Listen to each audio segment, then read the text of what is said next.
ನಾನು 2 ಡೇಸಿಂದ full mood of ಆಗೋಯ್ತು ನನಗೆ. ಯಾಕಂದರೆ ನನ್ನ ಯೂಟ್ಯೂಬ್ ಯಾರೋ ಹ್ಯಾಕ್ ಮಾಡಿದ್ದಾರೆ. ತುಂಬ ಅಂದರೆ ತುಂಬ ಟೆನ್ಷನ್ ಆಗೋಯಿತು. ಇದ್ದಕ್ಕಿದ್ದಂತೆ ಹ್ಯಾಕ್ ಮಾಡಿದ್ದಾರೆ ಅಂದರೆ ಹೆಂಗೆ ಅಲ್ಲ. ಈಗ ಎಂಥ ಜನ ಇರ್ಬೋದಲ್ಲ ಈಗ ಅಂಥವರೆಲ್ಲ ಯಾಕೆ ಸುಮ್ಮನೆ ಅಲ್ಲ ಬೇರೆಯವ್ರ ಯೂಟ್ಯೂಬ್. ಅದು ನನಗೆ ಶಾಕ್ ಆಗ್ತಿರ್ಲಿಲ್ಲ. ನಂದು ಸಬ್ಸ್ಕ್ರೈಬರು ಅಷ್ಟು ಇರಲಿಲ್ಲ ಆಯಿತಾ. ಇಷ್ಟು 400 ಮೇಲೇ ಇತ್ತು ಅಷ್ಟೇ ಸಬ್ಸ್ಕ್ರೈಬರು. ಯಾಕಾಗಿ ಹ್ಯಾಕ್ ಮಾಡಿದ್ರು ನನ್ನ ಯೂಟ್ಯೂಬ್ ಚಾನಲ್? ಅದು ಜಿಮೇಲ್ ಹ್ಯಾಕ್ ಮಾಡಿದ್ನ ಮುಗೀತು ಬಿಡಿ, ಯೂಟ್ಯೂಬ್ ಚಾನಲ್ ಹ್ಯಾಕ್ ಆದಂಗೆ. ಅದು ಓನ್ಲಿ ಒಂದು 400 ಸಬ್ಸ್ಕ್ರೈಬರ್ಗೆ ಯೂಟ್ಯೂಬ್ ಹ್ಯಾಕ್ ಮಾಡಿದ್ದಾರೆ ಅಂದರೆ ಎಂಥ ಕಂತ್ರಿ ನನ್ನ ಮಕ್ಕಳಿರ್ಬೋದಲ್ಲ. ಅಂದರೆ ಇದು ಬೇಕಂತ ಮಾಡಿರೋದಂತಲೇ ಅರ್ಥ ಅಲ್ವಾ.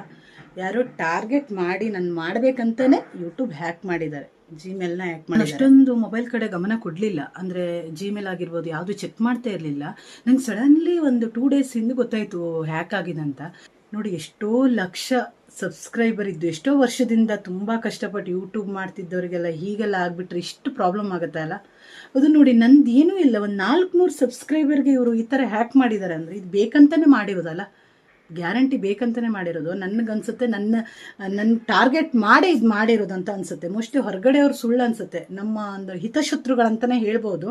ಸೊ ಅದು ಯಾರಂತ ನನಗೆ ಗೊತ್ತಾಗಿದ್ದರೆ ಹೇಳಿ, ನಿಜ ಹೇಳ್ತಿದ್ದೆ, ಚರ್ಮ ಸುಲ್ದೇ ಆಗ್ತಿದ್ದೆ, ಸೀರಿಯಸ್ಲಿ ಹೇಳ್ತಿದ್ದೆ. ಇದು ಯಾರೋ ಬೇಕಂತಲೇ ನನ್ನ ಮೊಬೈಲು ಯಾರೋ ನೋಡಿ ಅಥವಾ ಏನೋ ಒಂದು ಆಗಿದೆ ಇದರಲ್ಲಿ, ನನಗೂ ಡೌಟ್ ಬರ್ತಾ ಇದೆ. ನೋಡಿ, ಓನ್ಲಿ ಒಂದು 400 ಸಬ್ಸ್ಕ್ರೈಬರ್ಗೆ ಇವ್ರು ಹ್ಯಾಕ್ ಮಾಡಿದ್ದಾರೆ ಅಂದರೆ ಹೊರಗಡೆಯಿಂದ ಹ್ಯಾಕ್ ಮಾಡಿರೋ ಸುಳ್ಳು ಮೋಸ್ಟ್ಲಿ. ಅಂದರೆ ನಮಗೆ ಒಂಥರ ಹಿತಶತ್ರುಗಳಂತಾರಲ್ಲ, ಅಂಥವ್ರಿಂದನೇ ಆಗಿರೋ ಕೆಲಸನೇನು ಅಂತ ನನಗೊಂದು ಸ್ವಲ್ಪ ಡೌಟ್ ಇದೆ. ಇನ್ನು ಸಾಕ್ಷಿ ಏನೂ ಇಲ್ಲ, ಸ್ವಲ್ಪ ಡೌಟ್ ಇದೆ ಆಯಿತಾ. ಅಂಥವ್ರೆಲ್ಲರೂ ನನಗೆ ಗೊತ್ತಾಗಿದ್ದರೆ, ಯಾರು ಅಂತ ಗೊತ್ತಾಗಿದ್ದರೆ ಗ್ಯಾರಂಟಿ ಚರ್ಮ ಅಂತೂ ಸುಲಿದೇ ಇರ್ತಾ ಇರಲಿಲ್ಲ. ನಾನು ನಿಜ ಅಷ್ಟು ಸಿಟ್ಟು ಬಂದಿದ್ದು ನೋಡಿ. ನಾನು ನಿಜವಾಗ್ಲೂ ಹೇಳ್ತೆ, 400 ಸಬ್ಸ್ಕ್ರೈಬರ್ ಆದರೂ ಕಷ್ಟಪಟ್ಟೆ ಮಾಡಿರೋದಲ್ಲ. ನಾವು ಆ ಒಂದು ಟೈಮ್ ನೋಡಿ, ಒಂದು ವಿಡಿಯೋ ಶೂಟ್ ಮಾಡೋದಾಗಿರ್ಬೋದು, ಆ ಒಂದು ಎಡಿಟ್ ಮಾಡೋದು ಅದೆಲ್ಲ ನಾವು ಟೈಮ್ ಕೊಟ್ಟೆ ಮಾಡೋದಲ್ಲ. ಆ ಒಂದು ಟೈಮ್ ಇಷ್ಟು ವೇಸ್ಟ್ ಅಲ್ಲ. ಆ ಟೈಮಲ್ಲಿ ನಾವು ಬೇರೆ ಏನಾದ್ರು ಕೆಲಸ ಮಾಡ್ಬೋಯ್ತಲ್ಲ. ಏನು ಹೇಳ್ಬೇಕಂತ ಗೊತ್ತಾಗೋದಿಲ್ಲ ಆಯ್ತು ಅಷ್ಟೇ. ಆ ಟೈಮು ವೇಸ್ಟು, ಅದು ಮಾಡಿ ಯೂಟ್ಯೂಬು ವಿಡಿಯೋ, ಆ ಮೆಮೊರೇಬಲ್ ವಿಡಿಯೋನೂ ವೇಸ್ಟ್ ಆಯಿತು ನೋಡಿ. ಎಲ್ಲ ಡಿಲೀಟ್ ಮಾಡಬೇಕಾಯ್ತು ನಾನು. ಆ ಒಂದು ಜಿಮೇಲ್ ಅಕೌಂಟ್ನೇ ನಾನು ಫುಲ್ ಲಾಗೌಟ್ ಮಾಡಿ ಹಾಕಿದ್ದೆ. ಯಾಕಂದರೆ ಸುಮ್ಮನೆ ಯಾಕೆಲ್ಲ, ನಾನು ತುಂಬ ಕಡೆ ವಿಚಾರಿಸಿದೆ, ಯೂಟ್ಯೂಬಲ್ಲಿ ಸರ್ಚ್ ಮಾಡಿದೆ, ಎಲ್ಲರೂ ಯಾರ್ಯಾರು ಏನೇನು ಹೇಳಿದ್ದಾರೆ, ಯೂಟ್ಯೂಬ್ ಹ್ಯಾಕ್ ಆದರೆ ಏನು ಮಾಡಬೇಕು ಅದೆಲ್ಲ ಸರ್ಚ್ ಮಾಡಿ, ಮತ್ತೆಲ್ಲ ಅದ್ರ ಬಗ್ಗೆ ಎಲ್ಲ ಫಾರ್ಮ್ ಎಲ್ಲ ಫಿಲ್ ಮಾಡಿದ್ದೆ ನಾನು ಯೂಟ್ಯೂಬಲ್ಲಿ ಸರ್ಚ್ ಮಾಡಿಬಿಟ್ಟು. ಆದರೂ ಏನೂ ಪ್ರಯೋಜನ ಬರಲಿಲ್ಲ ಅದು. ನಾನು ಕೆಲವರ ಹತ್ರ ವಿಚಾರಿಸಿದವಾಗ ಅವರು ಹೇಳಿದರು, ಇಲ್ಲ ನೋಡಿ ಟ್ರೈ ಮಾಡಿ, ಆಗಿಲ್ಲ ಅಂದರೆ ಸುಮ್ಮನೆ ಯಾಕೆ ಲಾಗೌಟ್ ಮಾಡಿಬಿಡಿ ಅಂತಲೇ ಎಲ್ಲರೂ ಹೇಳಿದ್ದು. ನನಗೂ ಹಾಗೆ ಅನಿಸ್ತು ನೋಡಿ. ಅಲ್ಲ, ಸುಮ್ಮನೆ ಯಾಕೆ ನನ್ನ ಅಕೌಂಟಿಂದ ಯಾರು ಮಿಸ್ಯೂಸ್ ಮಾಡ್ಕೊಳ್ಳೋದು. ನಾನು ಅದು ಕೆಲವು ಫ್ರೆಂಡ್ಸ್ ಹತ್ರ ಕೇಳಿದಾಗ ಅವರು ಅದೇ ಹೇಳಿದ್ರು, ಯಾಕೆ ಸುಮ್ಮನೆ ಮಿಸ್ಯೂಸ್ ಮಾಡ್ಕೊಂಡ್ರು ಕಷ್ಟ ಅಲ್ಲ, ಅದನ್ನೇ ಮುಂದುವರಿಸಿದ್ರೆ. ಹೌದು, ನಿಜ. ನಮ್ಮ ಅಕೌಂಟ್ ಬೇರೆಯವರ ಅದರಲ್ಲಿ ಆ್ಯಕ್ಟಿವಿಟೀಸ್ ಮಾಡ್ತಾ ಇದ್ದಾರೆ ಅಂದರೆ ಸುಮ್ಮನೆ ಯಾಕೆ ಆ ಅಕೌಂಟ್ ಇಟ್ಕೊಂಡು ವೇಸ್ಟ್ ಅಲ್ಲ, ಮುಂದೆ ರಿಸ್ಕ್ ಆಗ್ಬೋದು ಅಂತ ನಾನು ಲಾಗೌಟ್ ಮಾಡಿಕೊಂಡೆ. ನೋಡಿ, ಕೆಲವೊಂದು ಸಲ ಮೊಬೈಲ್ ನಾವು ನೋಡ್ತಿರ್ಬೇಕಾದ್ರೆ ಯಾರು ಕದ್ದು ನೋಡೋದು, ಆಮೇಲೆ ನಮ್ಮ ಮೊಬೈಲ್ ಮೇಲೆ ನಾವು ಏನು ಮಾಡ್ತಾ ಇದ್ದೀವಿ ಅಂತ ಅದ್ರ ಒಂದು ಸ್ವಲ್ಪ ಗಮನ ಕೊಡೋದು, ಅಂಥವ್ರನ್ನೆಲ್ಲಾದ್ರೂ ನೋಡಿದರೆ ಅದೇ ತಕ್ಷಣ ಹೇಳ್ಬಿಡ್ಬೇಕು ಅಲ್ವಾ. ನಿಮ್ಮ ಮೊಬೈಲ್ ನೀವು ನೋಡ್ಕೊಳ್ರಿ, ಬೇರೆಯವ್ರ ಮೊಬೈಲ್ ಯಾಕೆ ನೋಡ್ತೀರ ಅಂತ ಹೇಳ್ಬಿಡ್ಬೇಕು. ಕೆಲವೊಂದು ಸಲ ನೋಡಿ, ನಮ್ಮ ಹಿತ ಬಯಸೋ ಥರನೇ ಇರ್ತಾರಲ್ಲ ಕೆಲವರು, ಆಮೇಲೆ ಹಿಂದ್ಗಡೆ ಹೆಂಗೆ ಇವ್ರನ್ನ ಮಟ್ಟ ಹಾಕೋದು ಅದೇ ಥರದ್ರಲ್ಲೇ ಯೋಚನೆ ಮಾಡ್ತಾರೆ. ಬೇಕಾದ್ರೆ ನೋಡಿ, ನಾವು ಜಾಸ್ತಿ ಬೇರೆಯವ್ರಿಗೆ ಒಳ್ಳೇದು ಬಯಸೋಕೆ ಹೋದರೆ ಅವರು ನಮ್ಗೆ ಕೆಟ್ಟದ್ದೇ ಬಯಸ್ತಾ ಇರ್ತಾರೆ. ಇದು ನನಗೆ ಅನುಭವ ಆಗಿದೆ ಈ ಮಾತು, ಅದಕ್ಕೋಸ್ಕರ ನಾನು ನಿಮ್ಮ ಜೊತೆ ಶೇರ್ ಮಾಡ್ಕೊತಾ ಇದ್ದೀನಿ. ಯಾರನ್ನೂ ಅತಿಯಾಗಿ ನಂಬೋಕೆ ಹೋಗಬೇಡಿ ಆಯಿತಾ. ಲೈಫಿಗೆ ಈಗ ನಂಬಿಕೆಗೆ ಜಾಗ ಇಲ್ಲ.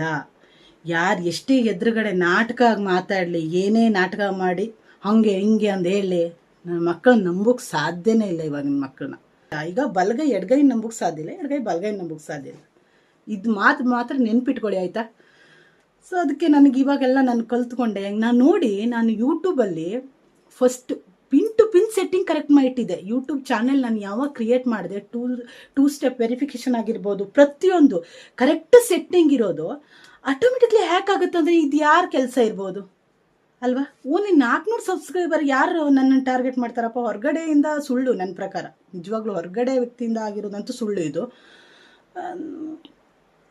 ಅದೇ ನನಗೆ ಹೇಳ್ದ್ನಲ್ಲ ಆವಾಗ, ಹಿತಶತ್ರುಗಳಿಂದನೇ ಆಗಿರಬಹುದು ಅಂತ ಅಲ್ವಾ. ನನ್ನ ಜಿಮೇಲ್ ID ಲಿನಕ್ಸ್ ಅನ್ನೋ ಒಂದು ಕಂಪ್ಯೂಟರಲ್ಲಿ ಆ್ಯಕ್ಟಿವ್ ಆಗಿದೆ. ಅಲ್ಲಿ ಆ ಡಿವೈಸಲ್ಲಿ ತೋರಿಸ್ತಾ ಇದೆ. ಮತ್ತು ಒಂದು ಮೊಬೈಲಲ್ಲೂ ಸಹ ಆ್ಯಕ್ಟಿವ್ ಮಾಡ್ಕೊಂಡಿದ್ದಾರೆ ನೋಡಿ.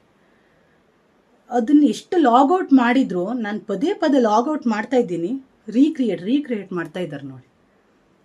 ಅದರಿಂದ ಅವ್ರಿಗೆ ಏನು ಯೂಸು, ಅದು ಯಾಕಾಗ ಹಂಗೆ ಮಾಡ್ತಾ ಇದ್ದಾರೋ ನಿಜವಾಗ್ಲೂ ಗೊತ್ತಿಲ್ಲ. ನಾನು ನೋಡಿ ತೋರಿಸ್ತಾ ಇದ್ದೀನಿ ನೋಡಿ, ಲಿನಕ್ಸ್ ಅಂತ ಕಂಪ್ಯೂಟರ್, ಅದರಲ್ಲಿ ಆ್ಯಕ್ಟಿವ್ ಆಗಿದೆ ನೋಡಿ. ಮತ್ತೆ ನೋಡಿ ಮೊಬೈಲಲ್ಲೂ ಮಾಡಿದ್ದಾರೆ ನೋಡಿ, ಮೊಬೈಲಲ್ಲೂ ಲಾಗಿನ್ ಮಾಡ್ಕೊಂಡಿದ್ದಾರೆ. ಎಷ್ಟೇ ಸಲ ನಾನು ಲಾಗೌಟ್ ಮಾಡಿದ್ರು ಅದನ್ನು ರೀಕ್ರಿಯೇಟ್ ಮಾಡ್ಕೋತಾ ಇದ್ದಾರೆ ನೋಡಿ. ನಾವು ಎಷ್ಟೇ ಈ ಮೊಬೈಲ್ ಲಾಕ್ ಮಾಡಿಟ್ಟಿದ್ರು ಸ್ಕ್ರೀನ್ ಮೇಲೆ ಎಲ್ಲ ಕೆಲವೊಂದು ಶೋ ಆಗಿಬಿಡುತ್ತೆ. ಆ್ಯಕ್ಚುಲಿ ಸ್ಕ್ರೀನ್ ಸೆಟ್ಟಿಂಗ್ ಮಾಡ್ಕೋಬೇಕು. ನಾನು ಇವತ್ತಿಂದ ಈಗ ಹ್ಯಾಕ್ ಆದಮೇಲೆ ನಾನು ಕಲ್ತಿದ್ದೀನಿ. ಈಗ ಸ್ಕ್ರೀನ್ ಮೇಲೆ ಯಾವುದೇ ಒಂದು ನೋಟಿಫಿಕೇಶನ್ ಬರುವಾಗೆ ನಾನು ಮಾಡಿಲ್ಲ.